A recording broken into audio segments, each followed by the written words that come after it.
D K ಸಂಪುಟದಲ್ಲಿ ಖಾಲಿ ಇರೋದು ಒಂದೇ ಒಂದು ಸ್ಥಾನ ಮಾತ್ರ ವೀಕ್ಷಕರೇ. ಸಿದ್ದು ಪ್ರಕಾರ ಉತ್ತರ ಕರ್ನಾಟಕದ ಕುರುಬರಿಗೆ ಸಿಗಬೇಕು ಆ ಸ್ಥಾನ ಅಂತ ಹೇಳ್ತಿದ್ದಾರೆ. ಬಸವರಾಜ ಶಿವಣ್ಣವರ್ ಹೆಸರು ಶಿಫಾರಸಿಗೆ ಇದೇ ಕಾರಣ ಅಂತ ಕೂಡ ಹೇಳಲಾಗ್ತದೆ. ಆದರೆ ಮಹಿಳೆಯರಿಗೆ ಕೊಡಲೇಬೇಕು ಅಂತ ಹೇಳಿದೆಯಂತೆ ಡಿ ಕೆ ಬಣ. ಇದೇ ಕಾರಣಕ್ಕೆ ರಣರಣ ರಾಜಕಾರಣಕ್ಕೆ ಕಾರಣವಾಗ್ತಾ ಇದೆ ಅದೊಂದು ಸ್ಥಾನ. ಗೋವಿಂದಣ್ಣನ ಸ್ನೇಹಿತ ವೀರೇಂದ್ರಣ್ಣನ ಕೇಳೋಣ. ವೀರೇಂದ್ರಣ್ಣ, ಯಾಕೆ ಇಷ್ಟೊಂದು ರಣರಣ ರಾಜಕಾರಣಕ್ಕೆ ಕಾರಣವಾಗ್ತಾ ಇರೋದು? ಗೋವಿಂದಣ್ಣ ಏನು ಮಾಹಿತಿ ಕೊಟ್ಟರು? ಈಗ ಈ ಸ್ಟೋರಿಲಿ ನಾನು ನಾಗೇಂದ್ರ ಅಂತಲೇ ಹೇಳ್ಬೋದು. ಯಾವ ಕನ್ಫ್ಯೂಸ್ ಆಗಲ್ಲ ಅಲ್ವಾ ನಾಗೇಂದ್ರ?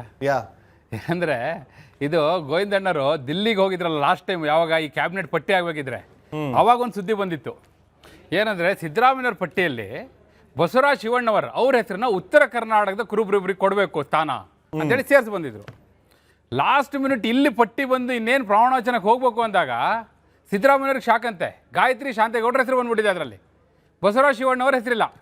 ನೀವು ನೋಡಿದ್ರೆ ಇಬ್ಬರು ಕುರುಬ್ರೆ, ಅಂದರೆ ಸಮುದಾಯವಾರು, ಅವರು ಕುರುಬರು ಇವರು ಕುರುಬರು. ಆದರೆ ಸಿದ್ದರಾಮಯ್ಯವ್ರಿಗೆ ಆಶ್ಚರ್ಯ ಇದಂಗೆ ಬಂದ್ಬಿಡ್ತು ಅಂತೇಳಿ ಕಡೆಗೆ ಗಾಯತ್ರಿ ಶಾಂತೇಗೌಡರಿಗೆ ಫೋನ್ ಮಾಡಿ ಅವ್ರು ಪ್ರಮಾಣವಚನ ತಗೊಳ್ದಿದ್ದಂಗೆ ತಡೆದ್ರು.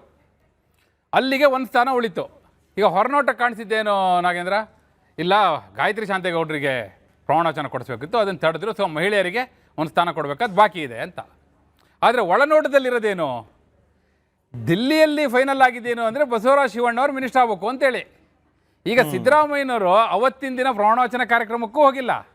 ನಿನ್ನೆ ರಾತ್ರಿ ನಡೀತಲ್ಲ CLP ಮೀಟಿಂಗು, ಕಾಂಗ್ರೆಸ್ದು ಶಾಸಕಾಂಗ ಪಕ್ಷ ಸಭೆ, ಅಲ್ಲಿಗೂ ಹೋಗಿಲ್ಲ. ಅಲ್ಲಿಂದ ಇಲ್ಲಿವರೆಗೂ ಯಾಕೆ ಈ ಮೌನ, ಯಾಕೆ ಈ ಅಂತರ ಅಂದರೆ ಅದೊಂದು ಸ್ಥಾನ.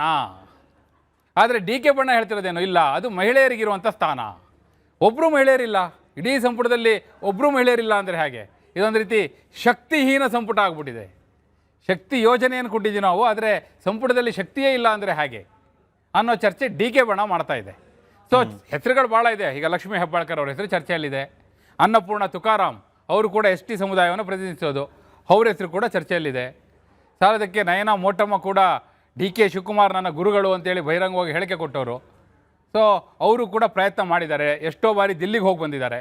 ಇನ್ನು ಹೈಕಮಾಂಡ್ ಕಡೆಯಿಂದ ನಾವು ಹೇಳಿದ್ವಲ್ಲ, ಒಂದು ಸ್ಟೋರಿ ಮಾಡಿದ್ವಿ, ನಿಮಗೆ ನೆನಪಿರ್ಬೋದು, ಇದೇ ಒಳನೋಟದಲ್ಲಿ ಇಂಟರ್ನ್ಯಾಷನಲ್ ಲಾಬಿ ನಾಗೇಂದ್ರ ಸ್ಯಾಮ್ ಪಿಟ್ರೋಡಾ ಅವರು ಆರತಿ ಕೃಷ್ಣ ಪರವಾಗಿ ಲಾಬಿ ಮಾಡಿದ್ರು ಅಂತ ಹೇಳಿ ನಾವೊಂದು ಸುದ್ದಿ ಕೊಟ್ಟಿದ್ವಲ್ಲ. ಸೊ ಆರತಿ ಕೃಷ್ಣ ಅವರು ಕೂಡ ಪ್ರಯತ್ನ ನಡೆಸಿದ್ರು. ಸೊ ಯಾರಿಗೆ ಸಿಗುತ್ತೆ ಅನ್ನೋದು ಕ್ವಶನ್ ಮಾರ್ಕ್ ಆಗಿ ಉಳಿದಿತ್ತು. ಈಗ ಮುನಿಯಪ್ಪನವರಿಗೆ ಸೋಷಿಯಲ್ ವೆಲ್ಫೇರ್ ಕೊಟ್ಟಿರೋದ್ರಿಂದ ಬಹುಶಃ ಅವ್ರ ಪುತ್ರಿಗೆ ಅದೇನೋ ಈಗ ಏನು ಕನ್ಸಿಡರ್ ಮಾಡಲಿಕ್ಕಿಲ್ಲ, ರೂಪಾ ಶಶಿಧರ್ ಅವ್ರನ್ನ. ಆದರೆ ಈ ಪೈಕಿ ಯಾರಿಗಾರು ಒಬ್ರಿಗೆ ಕೊಡಬೇಕು ಅನ್ನೋದು ಡಿ ಕೆ ಬಣದ ಪಟ್ಟು. ಆದರೆ ಈ ಕಡೆ ಸಿದ್ದರಾಮಯ್ಯವ್ರ ಬಿಗಿಪಟ್ಟೇನೋ, ಇಲ್ಲ ಮೊದಲೇ ತೀರ್ಮಾನ ಆಗಿದ್ದೇನೋ ಹೈಕಮಾಂಡ್ ಲೆವೆಲ್ಲಿ, ಅದನ್ನು ಇಂಪ್ಲಿಮೆಂಟ್ ಮಾಡಿ ಅಂತ. ಅದನ್ನು ಇಂಪ್ಲಿಮೆಂಟ್ ಮಾಡ್ಲಿಕ್ಕೆ ಹೋದರೆ ಮಹಿಳೆಯರಿಗೆ ಸ್ಥಾನ ಇಲ್ಲ. ಸೊ ಮಹಿಳೆಯರೇ ಇಲ್ಲದಂಥ ಸಂಪುಟ ಸರ್ಕಾರ, ಅದು ಟೀಕೆ ಗುರಿ ಆಗಲ್ವಾ? ಇದೀಗ ಚರ್ಚೆಗೆ ಹಗ್ಗಜಗ್ಗಾಟಕ್ಕೆ ಮೂಲ ಕಾರಣ ಆಗಿರೋದು ಇದು. ಅವತ್ತು ಕೊಟ್ಟ ಮಾತಿನ ಪ್ರಕಾರ ನಡ್ಕೋಬೇಕು ಅಂದರೆ ಇವತ್ತು ಬಸವರಾಜ ಶಿವಣ್ಣವ್ರು ಮಿನಿಸ್ಟರ್ ಆಗಬೇಕು, ಇಲ್ಲ ಮಹಿಳೆಯರಿಗೆ ಕೊಟ್ಟರು ಅಂದರೆ ಕೊಟ್ಟ ಮಾತು ತಪ್ಪದಂಗೆ ಆಗುತ್ತೆ. ಸೊ ಈ ಇಕ್ಕಟ್ಟಿನಲ್ಲಿ ಈಗ ಹೈಕಮಾಂಡೇ ಸಿಗಾಕೊಂಡಿದೆ ನೋಡಿ. ಎಂಥ ರೆಲೆವೆಂಟ್ ಅಂದರೆ ನಾಗೇಂದ್ರ, ಇವತ್ತು ಡೆಲ್ಲಿಯಲ್ಲಿ ಈಗ ನೀವು ಮಾತಾಡ್ತಾ ಇದ್ದೀವಲ್ಲ, ಇದೇ ಟೈಮಲ್ಲಿ CWC ಮೀಟಿಂಗ್ ನಡೀತಾ ಇದೆ, Congress working committee meeting.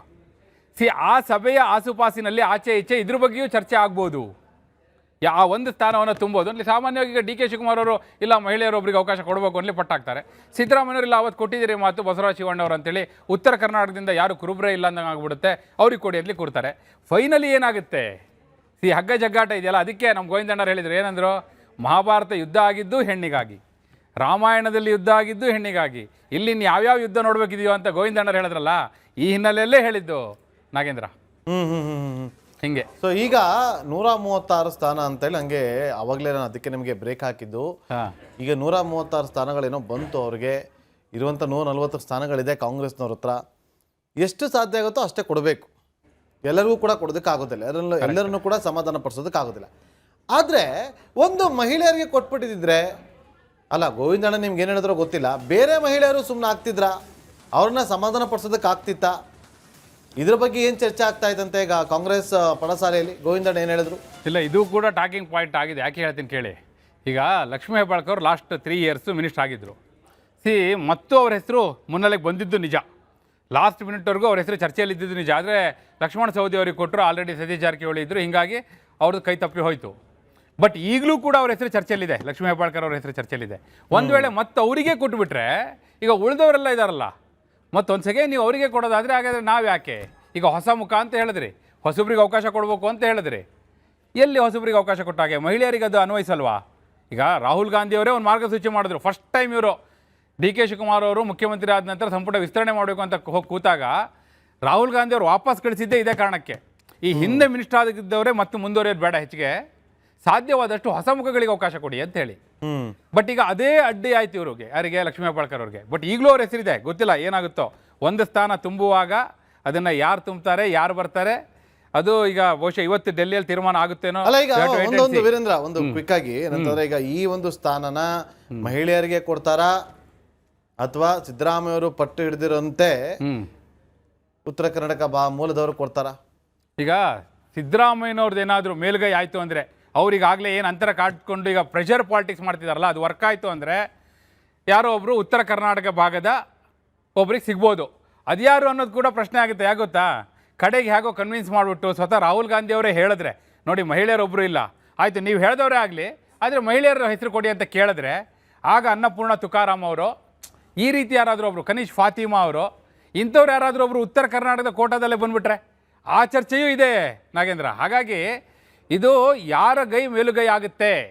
D K Shivakumar ಅವ್ರದ್ದು ಮೇಲುಗೈ ಆಗಿದ್ದೇ ಆದರೆ ಮಹಿಳೆಯರೇ ಬರ್ತಾರೆ ಸಂಪುಟದೊಳಗೆ, ನೋ ಡೌಟ್ ಇನ್ ದಟ್. ಅವ್ರದ್ದು ಅದೇ ಪಟ್ಟಿರೋದು. ಮೊನ್ನೆ ಕೂಡ ಅವರು ಬಹಿರಂಗವಾಗಿ ಹೇಳಿಕೆಯನ್ನು ಕೊಟ್ಟಿದ್ದಾರೆ, ಇಲ್ಲ ಸಂಪುಟಕ್ಕೆ ಮಹಿಳೆಯರೊಬ್ಬರು ಬಂದೇ ಬರ್ತಾರೆ, ಮಹಿಳೆಯರಿಗೆ ಸಚಿವ ಸ್ಥಾನ ಕೊಟ್ಟೇ ಕೊಡ್ತೀವಿ ಅಂತ ಅಧಿಕೃತವಾಗಿ ಹೇಳಿದ್ದಾರೆ ಅವರು.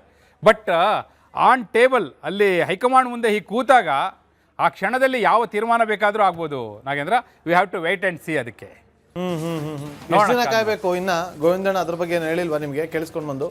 ಗೋವಿಂದಣ್ಣರು ಅದು ಹೇಳಿಲ್ಲ, ಬಟ್ ಡಿ ಕೆ ಶಿವಕುಮಾರ್ ಅವರು ಮುಖ್ಯಮಂತ್ರಿಗಳು ಅದು ಹೇಳಿದ್ದಾರೆ. ಯಾಕಂದ್ರೆ ಅವರೇ ತುಂಬಿಸೋದಲ್ವಾ, ಅವ್ರು ಹೇಳ್ಬಿಟ್ಟಿದ್ದಾರೆ. ಅಧಿವೇಶನ ಮುಗಿತಾ ಇದ್ದ ಹಾಗೆ ಸಣ್ಣ ಪ್ರಮಾಣದಲ್ಲಿ ಸಚಿವ ಸಂಪುಟದಲ್ಲಿ ನಾವು ಬದಲಾವಣೆ ಮಾಡ್ತೀವಿ ಅಂತ ಹೇಳಿದ್ದಾರೆ ಅವರು. ಅದು ಇದೇ ಹಿನ್ನೆಲೆಯಲ್ಲೇ ಹೇಳಿರೋದು. ಅಂದ್ರೆ ಡಿ ಕೆ ಶಿವಕುಮಾರ್ ಅವರು ತೀರ್ಮಾನ ಮಾಡ್ಕೊಂಡಿದ್ದಾರೆ, ಅಧಿವೇಶನ ಮುಗಿತಾ ಇದ್ದ ಹಾಗೆ ಸಚಿವ ಸಂಪುಟ ಪುನರ್ರಚನೆ ಮಾಡಿಬಿಟ್ಟು ಒಬ್ಬರು ಮಹಿಳೆಯರಿಗೆ ಅದನ್ನು ಹೇಳಿದ್ದಾರೆ ಅವರು, ಮಹಿಳೆಯರಿಗೆ ಸಚಿವ ಸ್ಥಾನ ಕೊಟ್ಟೇ ಕೊಡ್ತೀವಿ ಅಂತ ಹೇಳಿದ್ದಾರೆ. ಅದೊಂದು ಖಾಲಿ ಇರೋದಕ್ಕೆ ತುಂಬಾ ಜನ ಸುಮ್ಮನಿದ್ದಾರೆ ನಾಗೇಂದ್ರ ಬಾಬು. ಈಗ ಲೇಔಟ್ ಕೃಷ್ಣಪ್ಪನವ್ರು ಆಗಿರ್ಬೋದು, ಪ್ರಿಯಾ ಕೃಷ್ಣ ಆಗಿರ್ಬೋದು, ಯಶವಂತರಾಯಗೌಡ ಆಗಿರ್ಬೋದು, ಹಿಂಗೆ ಬಹಳ ಜನ. ನೆನ್ನೆ CLP ಮೀಟಿಂಗ್ ಅಲ್ಲೇ ಗೊತ್ತಾಯ್ತಲ್ಲ ಎಷ್ಟು ಜನ ಬಂದಿದ್ರು, ಎಷ್ಟು ಜನ ಬಂದಿರಲಿಲ್ಲ, ಅಲ್ಲೇ ಗೊತ್ತಾಗ್ತಲ್ಲ. ಇದಕ್ಕಿಂತ ಬೆಸ್ಟ್ ಎಕ್ಸಾಂಪಲ್ ಬೇಕಾ? ನಿನ್ನೆ ಎಷ್ಟು ಜನ ದೂರ ಇದ್ರಲ್ಲ, ಅವರೆಲ್ಲರೂ ಕೂಡ ಆಕಾಂಕ್ಷಿಗಳೇ Nagendra Babu. Yes, thank you Veerendra. ನಿಮಗೂ ಹಾಗೆ ನಿಮಗೆ ಮಾಹಿತಿ ಕೊಡುವಂತ ಗೋವಿಂದನಿಗೆ. ನೋಡಿ, ಇದಾಗಿತ್ತು ಇವತ್ತಿನ ಒಳನೋಟದ ಇನ್ಫಾರ್ಮೇಶನ್. ಮತ್ತೆ ನಾಳೆ ಇದೇ ಸಮಯಕ್ಕೆ ಒಳನೋಟದಲ್ಲಿ ಮತ್ತೊಮ್ಮೆ ನಿಮ್ಮನ್ನ ಮೀಟ್ ಮಾಡ್ತೀವಿ. ಅಲ್ಲಿವರೆಗೂ ನೋಡ್ತಾ ಇರಿ ರಿಪಬ್ಲಿಕ್ ಕನ್ನಡ, ಇದು ನಿಮ್ಮ ಧ್ವನಿ.